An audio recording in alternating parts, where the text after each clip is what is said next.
বাংলাদেশ, আগামীর বাংলাদেশ জামাত ইসলামের বাংলাদেশ। কথা কি বুঝে আসছে?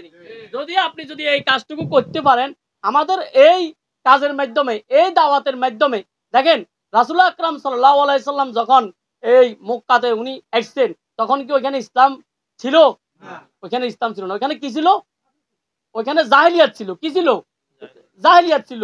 তাইলে আল্লাহ পাক রব্বুল আলামিন কোরআনের সূরা আস-সফের 9 নম্বর আয়াতের মধ্যে ঘোষণা করেন, ওয়াল্লাযী আরসালা রাসূলাহু বিল হুদা ওয়া দীনিল হক লিইয়ুযহিরাহু আলাদ দীনি কুল্লিহি ওয়ালাউ কারিহাল মুশরিকুন। হে রাসূল, আমি আপনাকে পাঠাইছি সত্য ও হক দিন সহকারে। কেন পাঠিয়েছি আপনাকে? যত জাহেলি জিন্দেগি আছে, যত মতবাদ আছে, যত তন্ত্র মন্ত্র আছে, সবগুলা পদদলিত করে আপনি কি করবেন? ইসলাম কায়েম করবেন। কি কায়েম করবেন? ইসলাম কায়েম করবেন। কারণ আমাদের জন্য একমাত্র জীবন ব্যবস্থা কি? ইন্না দীনা ইনদাল্লাহিল ইসলাম। আমাদের জন্য একমাত্র জীবন ব্যবস্থা হচ্ছে ইসলাম। ইসলাম ছাড়া কোন জীবন ব্যবস্থা আল্লাহ গ্রহণ করবেন না। এই ইসলামকে প্রতিষ্ঠিত করার জন্য আমাদের যে কাজগুলা করা দরকার, আমাদের সকলকে করতে হবে। এখন আপনাদের মাঝে আরেকটা জিনিস দেখা যায় কি, নিজে যখন একটু বয়সের পারন্ত বিকেলে আসে, তখন কিছু নামাজ কালাম পড়ে, কিন্তু তার সন্তানটা পড়ে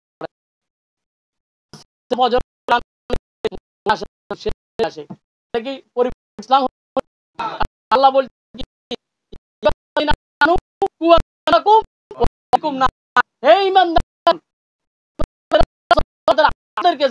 আগুন থেকে বাঁচাও। তাহলে কেন আপনি আপনার সন্তানকে আপনি নামাজে নিয়ে আসলেন না? এই জন্য সন্তানকে নামাজে নিয়ে আসবেন। কোথায় নিয়ে আসবেন? নামাজে নিয়ে আসবেন। সন্তানকে দ্বীনি শিক্ষা দিতে হবে। কি শিক্ষা দিতে হবে? দ্বীনি শিক্ষা দিতে হবে। তাকে পড়ালেখা করাইতে হবে। এই পড়ালেখার পাশাপাশি তাকে ইসলাম বুঝাইতে হবে, যে ইসলাম ছাড়া অন্য কোন জীবন ব্যবস্থা আল্লাহর কাছে গ্রহণযোগ্য নয়। তো আমরা এই জন্য যদি আপনার সন্তানকে, ছেলে সন্তানটাকে আপনি মসজিদে নিয়ে আসবেন, মেয়ে সন্তানটাকে তার মায়ের সাথে নামাজে আপনি কি করতে হবে? উদ্বুদ্ধ করতে হবে। আর আল্লাহ পাক রব্বুল আলামিন বলতেছে, বান্দা তোমার দুইটা জিনিস সবচেয়ে আমার কাছে প্রিয়। কয়টা জিনিস? দুইটা জিনিস। একটা জিনিস হচ্ছে, বান্দা তুমি যখন কোরআন তেলাওয়াত করো, যে থেমে থেমে ওয়ারাতিলিল কোরআনা তারতিলা, যখন তুমি থেমে থেমে কোরআন তেলাওয়াত করো, আর এই কোরআন তেলাওয়াতের আওয়াজ যখন আরশে আজিম পর্যন্ত আসে, এই দুনিয়ার মধ্যে আমার কাছে সবচেয়ে প্রিয় আওয়াজ হচ্ছে সেই আওয়াজ, কোরআনের ধ্বনি। তাহলে এই জন্য কি আমাদেরকে প্রতিনিয়ত কোরআন পড়া দরকার না? এখন আমি যদি বলি হাত তুলে না, আজকে 15 রমজান যাইতেছে, কারা কারা নিয়মিত কোরআন পড়ছেন? সবার হাত কি উঠবে? তো সবার হাত না উঠলে আমরা কি আল্লাহর দেওয়া দায়িত্ব কি আমরা পালন করতেছি? করতেছি না। এবং আমাদের যে অন্য সংগঠন গুলো আছে, এগুলা কি তাদের প্রোগ্রাম গুলাতে এভাবে উদ্বুদ্ধ করে? করে না। বাংলাদেশ জামাত ইসলামী একমাত্র ইসলামী সংগঠন। এটা ছাড়াও বাংলাদেশে আরো কিছু ইসলামী সংগঠন আছে, যাদের কর্মীদেরকে, যাদের জনশক্তিদেরকে, যাদের এলাকার মানুষদেরকে একটাই কথা বলে, যে ইকরা বিসমি রাব্বিকাল্লাযী খলাক, খলাকাল ইনসানা মিন আলাক, পড়ো তোমার প্রভুর নামে যিনি তোমাকে সৃষ্টি করেছেন। তাহলে আল্লাহ পাক রব্বুল আলামিন আমাদেরকে সৃষ্টি করে, আল্লাহ আবার বলতেছেন আর রহমান আল্লামাল কোরআন খলাকাল ইনসান আল্লামাহুল বয়ান। আমি রহমান, আমি কি করছি? কোরআন নাজিল করছি।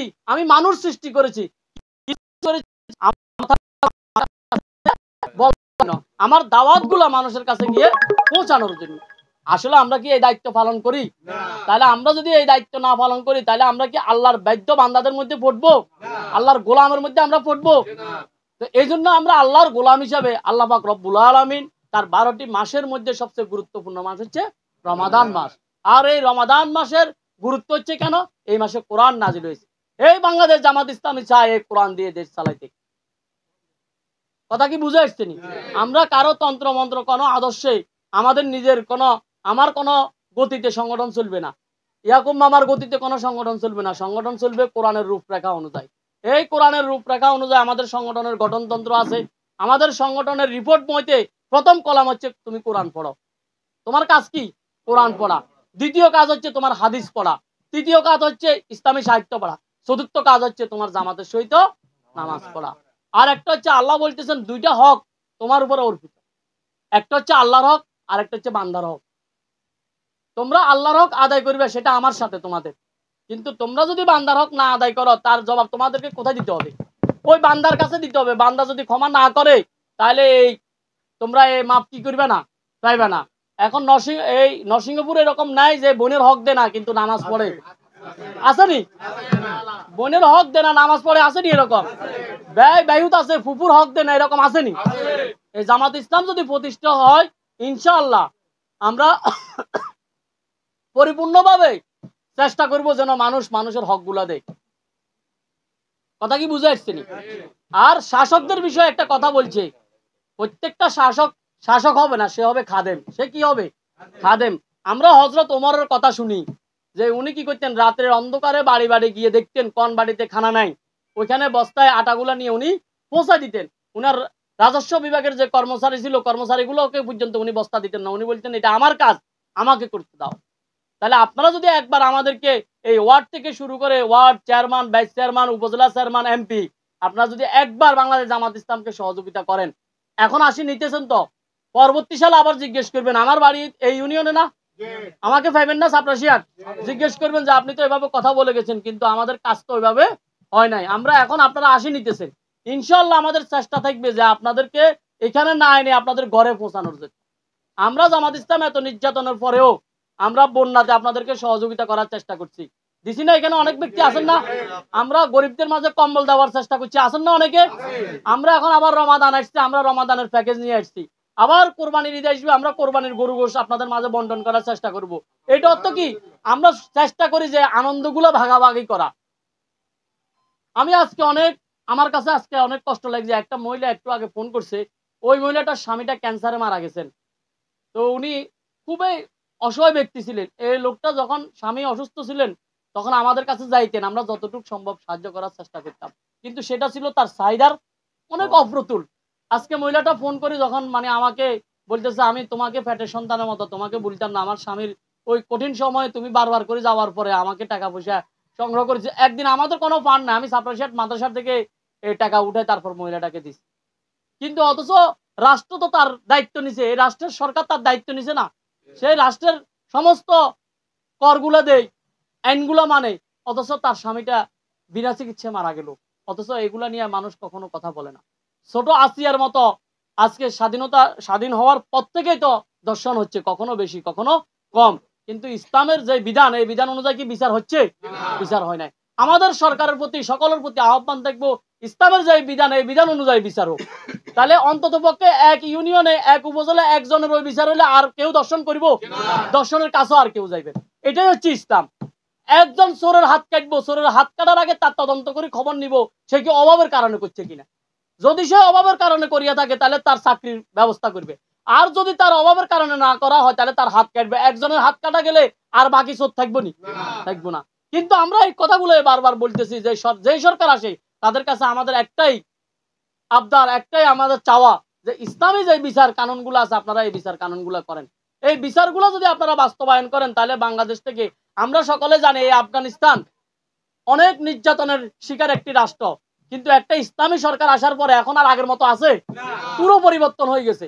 তা আমরা আশাবাদী এই বাংলাদেশে যদি ইসলামী একটি গভর্নমেন্ট আসে, যদি কোরআন দিয়ে দেশটা পরিচালনা হয়, আর আমাদের যারা আমরা আছি আমরা যদি ব্যক্তিগত একটু আমলগুলো পরিবর্তন করি, যে আমি 5 ওয়াক্ত সালাত মসজিদে আদায় করব, আমি নিয়মিত কোরআন তেলাওয়াত করব, আমি লেনদেনের ক্ষেত্রে স্বচ্ছ থাকবো, আমি আমার বোনের অধিকার আদায় করব, আমি আমার শ্রমিকের অধিকার আদায় করব।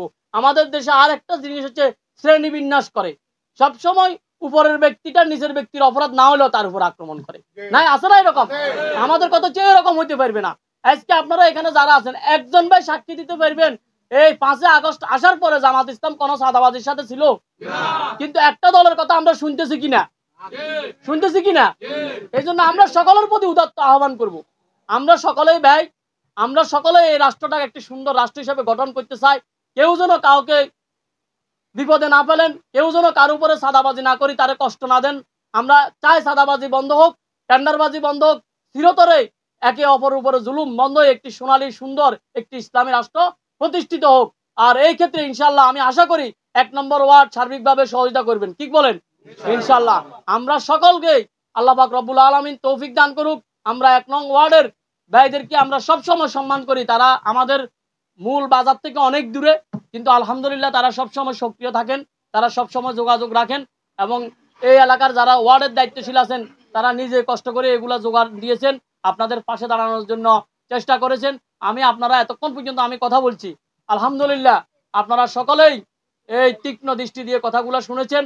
আমি আল্লাহর কাছে দোয়া করি আল্লাহ যেন এই কথাগুলো শোনা এবং মানার আমাকে সহ আপনাদের সকলকে তৌফিক দান করে, সকলে বলে আমিন।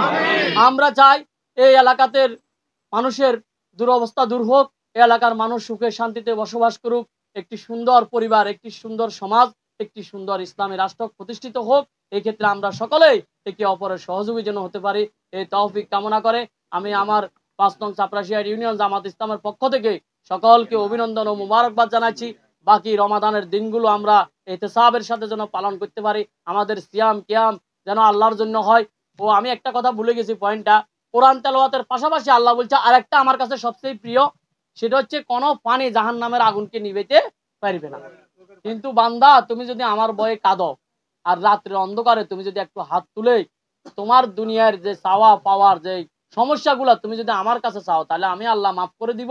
আর আমার কাছে সবচেয়ে ওই তোমার 2 ফোঁটা অশ্রুর সবচেয়ে দাম বেশি, ওটা তোমাকে জাহান্নামের আগুন থেকে বাঁচাবে।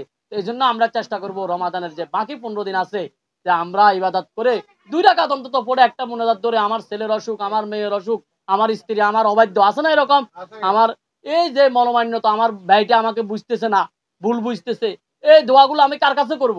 আমি নাম ধরে আমার আল্লাহর কাছে করব। আমাদের সংগঠন আমাদেরকে শিখায় যে প্রত্যেকটা কর্মীর জন্য নাম ধরে দোয়া করবেন। আপনার যে কর্মীটা অসুস্থ, তার আব্বা অসুস্থ, মা অসুস্থ, তার পরিবারের জন্য একটু নাম ধরে দোয়া করবেন। আমি আজকে আল্লাহর কাছে দোয়া করি 1 নং ওয়ার্ডের যারা এই দুনিয়া থেকে চলে গেছেন, আল্লাহ পাক রব্বুল আলামিন তাদেরকে জান্নাত দান করুন। আর যাদের পিতামাতা রাব্বির হামহুমা কামা রাব্বায়ানি সাগীরা, যাদের পিতামাতা চলে গেছেন আল্লাহ তাদেরকেও জান্নাত দান করুন। আর যারা আজকে এখানে আছেন তারা যেন ইসলামের বিপ্লবের জন্য কাজ করতে পারেন, আল্লাহ যেন তাদের সকল অভাবগুলো দূর করে তাদেরকে সচ্ছলতার সাথে পরিবার পরিজন নিয়ে সুখে থাকার তৌফিক দান করেন। আর আমরা যারা নেতৃত্বের জায়গাতে আছি আমরা যেন তাদেরকে জবাবদিহিতার জন্য তাদেরকে যেন সঠিক নেতৃত্বের জায়গা থেকে সঠিক জায়গায় নিয়ে যেতে পারি। ইহদিনাস সিরাতাল মুস্তাকিম, দিনের সহজ সরল সঠিক পথে যেন আমরা পরিচালনা করতে পারি। আল্লাহ তুমি আমাদেরকে তৌফিক দান করো। ওয়া মা তৌফিক ইল্লা বিল্লাহ। আসসালামু আলাইকুম ওয়া রাহমাতুল্লাহ। ধন্যবাদ সম্মানিত সভাপতি সাহেবকে ঈমান এবং আকীদার আলোকে কোরআন এবং হাদিস থেকে গুরুত্বপূর্ণ বক্তব্য রাখার জন্য। সম্মানিত উপস্থিতি, আসলে মাহে রমজানে এই মুহূর্তে আপনাদেরকে আমরা আল্লাহ হাফেজ।